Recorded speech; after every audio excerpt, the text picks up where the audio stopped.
Now we would like to share with you this exclusive sneak preview of Harry Potter and the Prisoner of Azkaban. You'll definitely notice a few new things. New characters, new creatures, and finally Hermione wearing jeans. As you can see, we've grown a bit, so enjoy the show.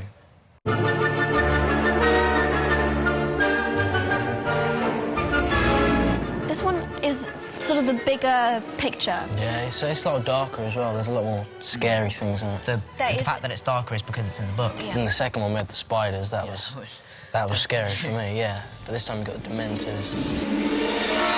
It's a bit of a different ball game to go from, you know, creepy spiders to go to suddenly, peoples which suck your soul out. We do have other things in this one. Yeah, the headproof is really cool. Prisoner of Azkaban, compared to the last two films, is it's a lot different. There's so many different people. Emma Thompson. I was so pleased to be working with her. You may be young in years, but the heart that beats beneath your bosom is as shriveled as an old maid's. Gary Oldman. I have so much respect for him as an actor. Oh! Michael Gambon entered into his own perception of what Dumbledore was going to be like. He was really amazing. A child's voice, however honest and true, is meaningless to those who've forgotten how to listen. It is a much funnier film. Welcome to the night bus.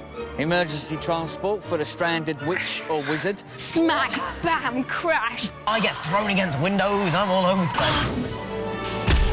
I think you can tell it's a different director. He's just done it in a different way. It's great. Chris Columbus had done the first two films, and he had put together a universe that was very eloquent.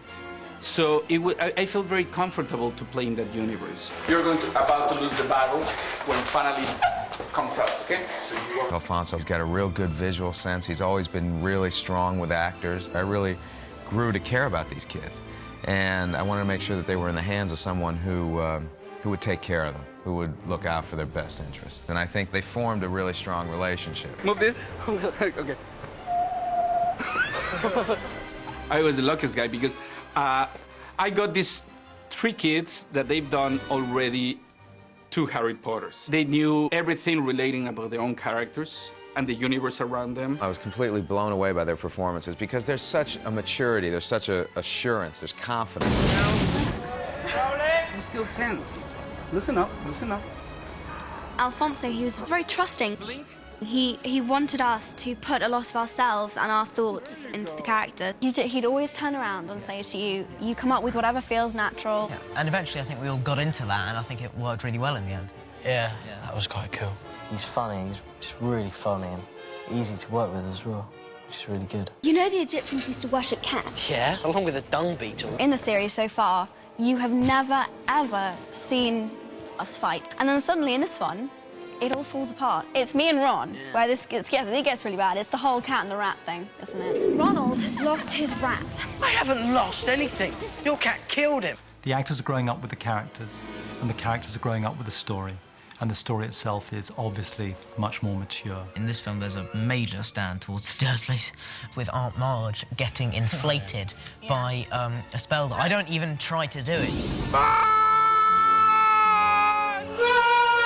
In this one, Hermione really comes into her own. You foul, loathsome, evil little cockroach! Hermione, no! It's like meeting a different person. You know, she's got power. Malfoy insults her. Filthy little mudblood. And instead of, keep walking, just ignore him. That's it. Smack! Oh! It's about time, really. Yeah, take him down a peg or 2. He's inside us. Sirius Black. Dufftown? It's not far from here. I look like I've escaped from prison, don't you think? The working with Gary Oldman this time was just the highlight of my life. And when you're working with, like, Gary, David Thewlis, who's amazing, like, really just, the scenes with David in the film are just stunning, and Timothy Spall and Alan Rickman all in the same room at the same time. It's kind of, I'm just going to stand in the corner and be quiet. No pressure. And you guys can... No pressure. Yeah.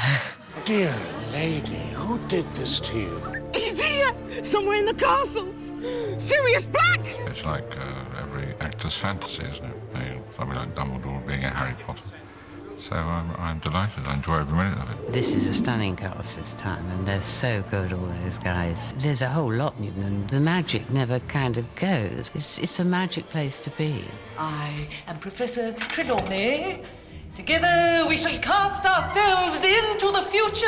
She plays this eccentric character. Professor Trelawney's scenes are actually really funny. Well, the earlier ones are really fun. She's insane. The much earlier ones, mad, yeah. She's absolutely crazy. And your reactions to her are really funny. And there's scenes with me and Rupert in kind of divination, just kind of slowly falling asleep outside and then being woken up by her huge eyes behind these glasses. She does see really, truly frightening things. She's looking into teacups and she sees something very nasty in store for Harry. You have the Grim. She ratchets up the suspense, basically. She's there to sort of really get the plot going and get us all feeling a bit nervous. Our own Rubius Hagrid. Hagrid becomes a teacher in this one. How am I doing my first day? Brilliant, Professor. He's so pleased to be a professor. Isn't he beautiful? Basically, he's in charge of the magical creatures. And some of them are a bit unpredictable. Exactly what is that?